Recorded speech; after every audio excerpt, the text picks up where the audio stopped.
Hey, welcome to today's broadcast. Welcome whether you're joining us live or on the rebroadcast. We appreciate you joining us either way. Today we are going to be talking about a question and helping you determine whether or not you are becoming food phobic.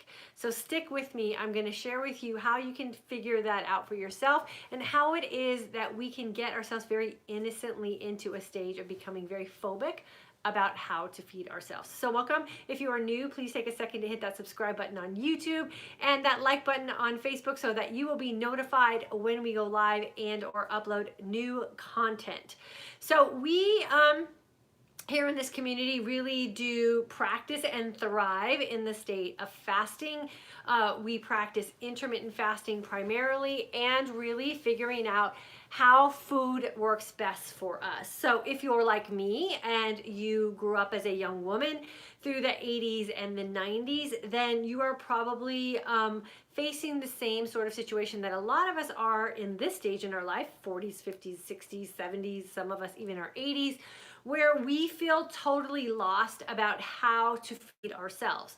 There are so many trendy diets on the market today. There are so many, conflicting conversations out there about what food is good for us and what food is bad for us. And it's no wonder we feel really scared about how we are supposed to feed ourselves. So hopefully we'll be able to settle some of those nerves for you today and help you really figure out how to feed yourself. So I have done it all. I have, really fallen victim to a lot of the trendy diets that are out there. I have been in the health and fitness industry for most of my adult life, and I have taught a lot of these trendy diets out there as well.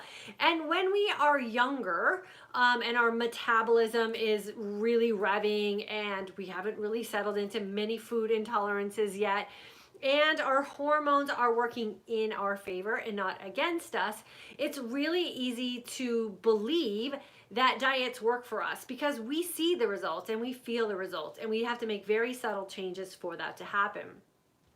Where the problem lies is with diets is the fact that they don't last, right? So diets are generally a time frame based type of thing.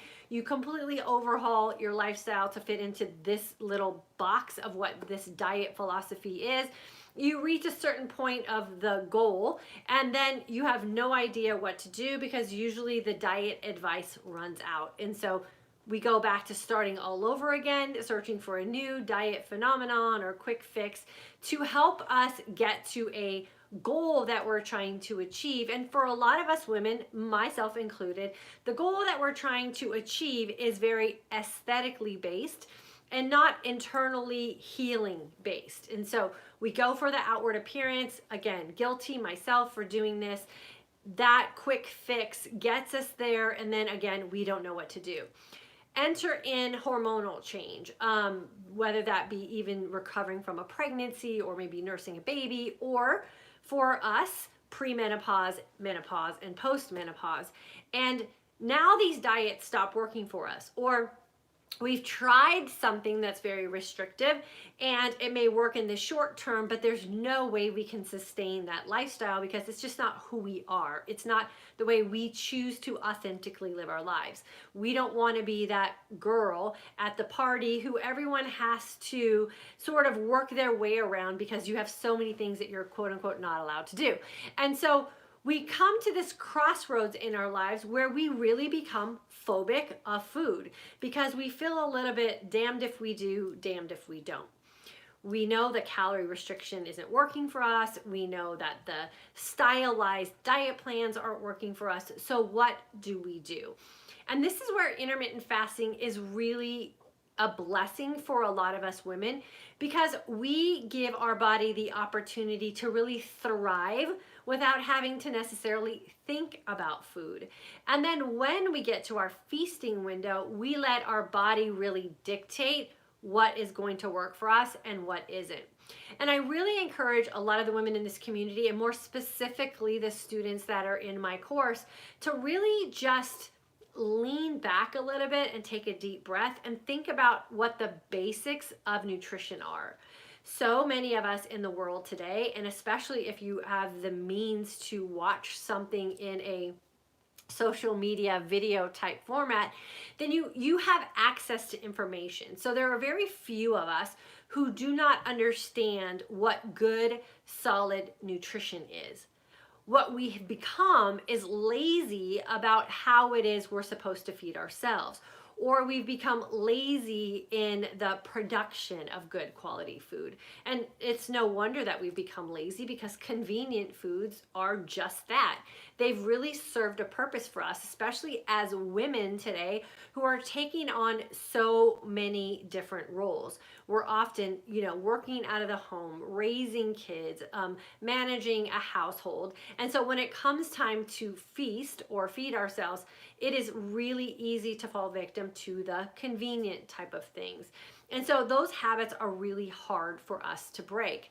But again, as we start going through a lot of these hormonal changes, and as our body chemistry starts to change, and those quick fix or convenience foods start becoming irritants to us or intolerances for us, or they put us in that really deep state of hormonal imbalance, then we feel like we're at a total loss because we don't know what to do. The best advice I can give you if you feel afraid of food or you're phobic about what to do in that feasting window is to always go back to the basics and start with the basics with asking yourself a very simple question. How has what you've been doing for yourself been working for you, and why is it that you're doing certain things? Oftentimes, when we just ask ourselves those very simple questions, we can get a lot of information about what it is we're doing and why it is we're not doing things very simplistically. Food should be simple, and food should be that thing that really serves its primary purpose for us, and that is nurturing our body and nourishing what it is that we want our bodies to do. So basic nutrition, always reach for as minimally processed foods as possible, and always search for those one ingredient type of foods. Again, we are so stuck in this mindset that if someone's not telling us what to eat or presenting us with the perfect plan or a recipe book and guide of how we're supposed to prepare food, then we are just hopeless. We don't know what to do, and we cannot feed ourselves. So the best approach to take if you're feeling really nervous about food is just get really good one ingredient foods. What are those? Vegetables primarily, and then just use that as the base of everything that you do.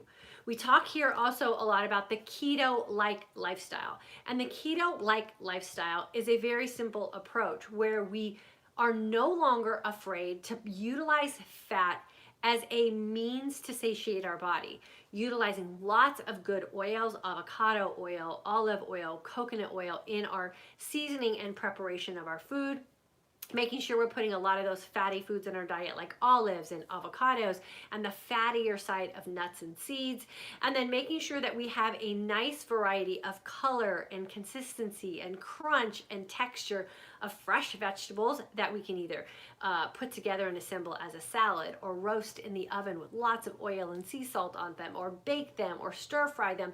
You pick the means that best works for you, but experiment with how vegetables work together and start creating some good one ingredient type meals for yourself. And then of course, we want to make sure that we are adding minimal or moderate amounts of protein as well. You pick the source of protein that works best for you. I'm not here to tell you that being an animal protein consumer is a bad thing if that is working for you. I always recommend that you do fat first, carbohydrate second, and then fill that little gap in your plate with some protein, knowing that even if all you had on your plate was some healthy fats and a nice variety of vegetables, trust me, you're getting enough protein in your day as well. So let's go back to simplifying how it is we are fueling our body with nutrition. Let's not be food phobic. When we're food phobic, we tend to put ourselves almost in a state of being frozen and unable to make decisions for ourselves about how we are supposed to nourish our bodies. Always think about asking yourself those questions about why it is you're doing what you're doing and how is that working for you. And then at the end of the day, the things that you have chosen to fuel your body with, are they allowing your body the opportunity to look and feel its best, meaning how are you perceiving your body after you have been through a series of feasts? Is your body showing up in its most energized state? And when you visualize yourself, how do you look? Do you look tired? Do you look energized? Do you look puffy? And are those foods contributing to that? What maybe you're not happy with? Or are they enhancing what it is that you are finding that you're happy with?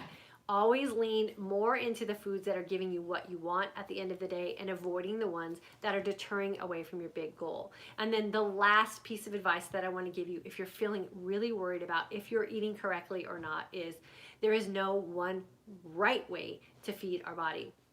The best way to fuel your body or feed your body, especially coming out of an intermittent fasting window, is to make sure that what you're doing makes you feel most authentic about the life that you are living. We don't want to do anything on a temporary basis, and we don't want to be so tied up and so tight into a box of living by someone else's rules that when those rules go away, we don't know how to feed ourselves. So food should be personal, food should be very individualized, and food should be what makes you the happiest around the life that you are creating for yourself.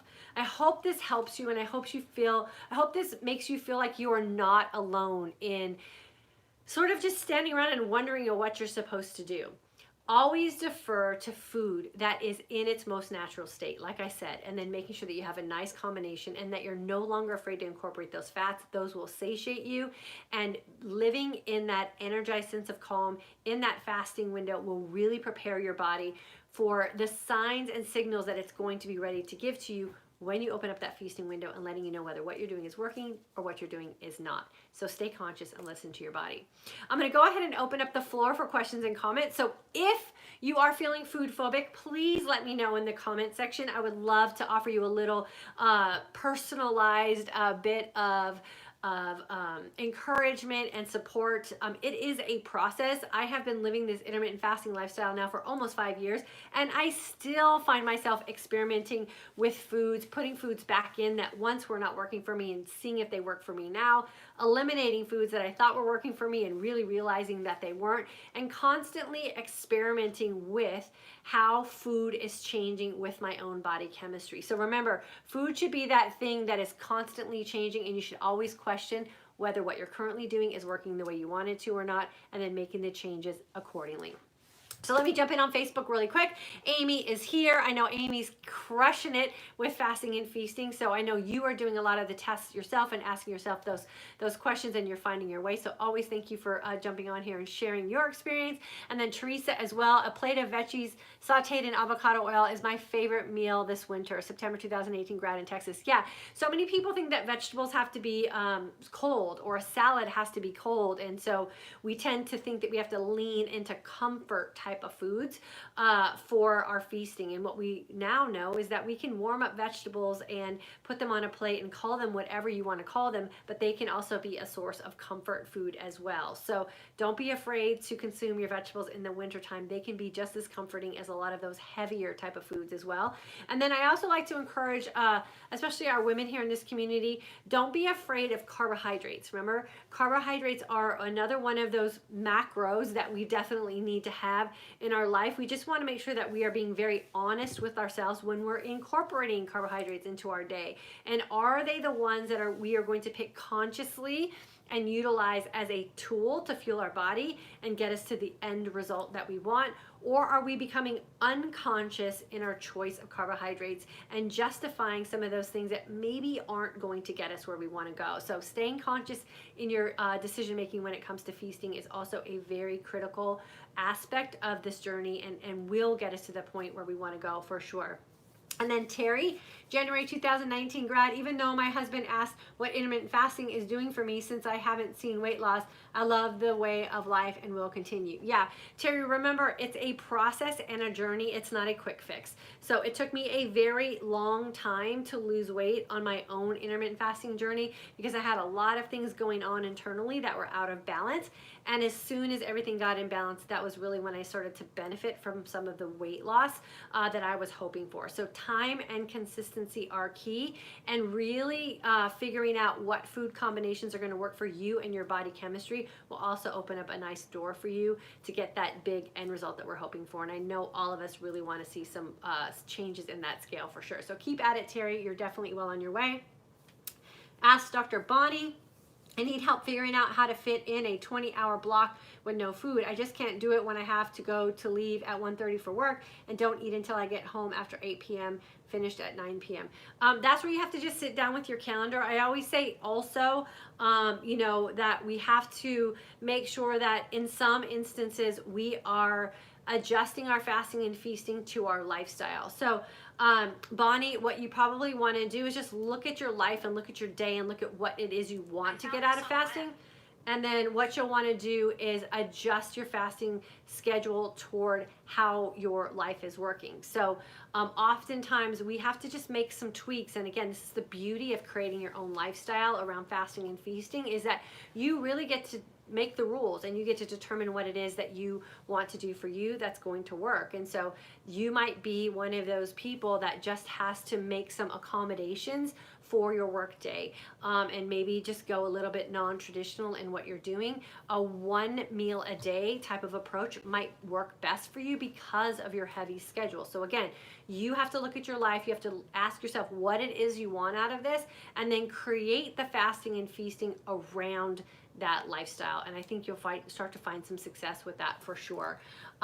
So I eat at 1:30. My IF block is 9 p.m. until 1:30 p.m. the next day, so 16 to 17 hours ish. So why is it you're breaking your fast at 1:30, and can you push it a little longer? And maybe 16 to 17 hours is just what's going to work for you right now.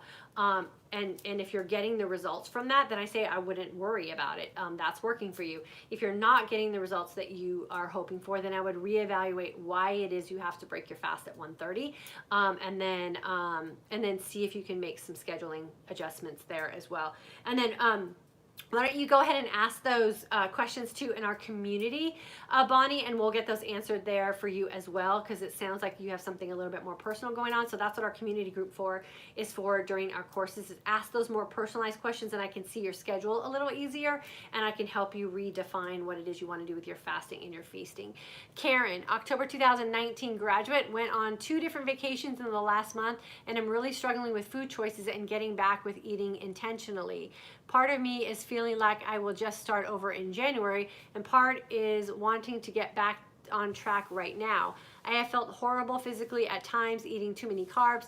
Thanks for the encouragement to make healthy choices. Appreciate you. Okay, so Karen, I am a firm believer that you should never postpone taking care of yourself. So if you're feeling bad physically, that means that's also translating into you feeling bad emotionally and mentally. And is that worth it? It's really easy to just decide in the moment, and I mean the moment like right now, since you've brought this up, that you should just make the changes that you know you need to make, and start really questioning some of the food choices that you're making and how they are serving you. So the best thing to do is know that if you've been in the course before, go back to your course information. Just watch the first week videos again. That will encourage you to get back into those nice long fasts. Ease your way in if you have to for a day or two, and then I really encourage you, because you've experienced it before, to just go all in. Jump into that 20-hour fast and just give your body the opportunity to restart itself.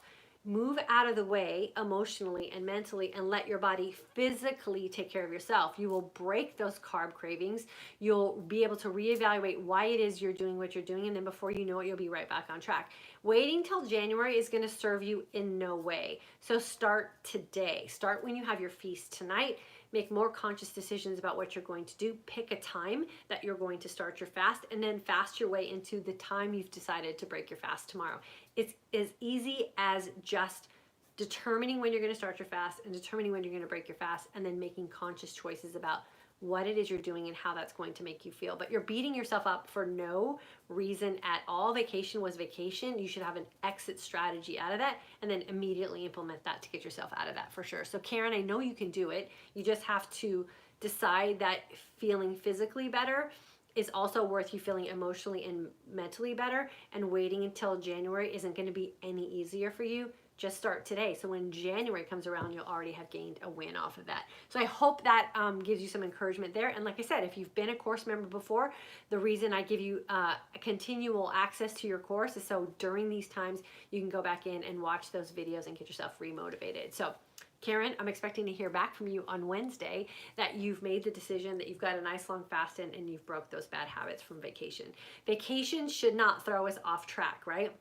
Vacation is an opportunity for us to rejuvenate ourselves and pay ourselves back for a great whatever time, right? So vacation is what we look forward to. Vacation is what we work for. Vacation is what we really, really want to use to rejuvenate ourselves.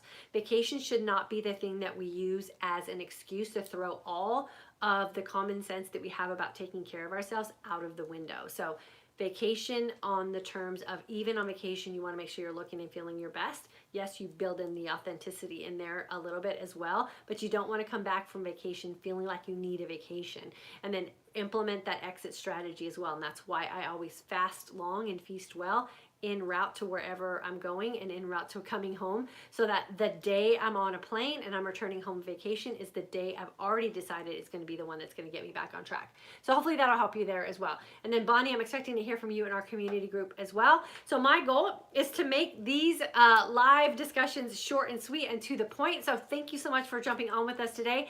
Don't be food phobic. Go into your feasting window with some consistency. Go in with the rules that you have set for yourself, throwing everybody else's rules out of the way, and then be willing to experiment a little bit so that you can find a good flow where you're building in a little bit of variety and all the things that you need to nourish your body. I'll see you guys on Wednesday, 3 p.m. Central Standard Time. We'll have another discussion about intermittent fasting and living this amazing keto-like lifestyle.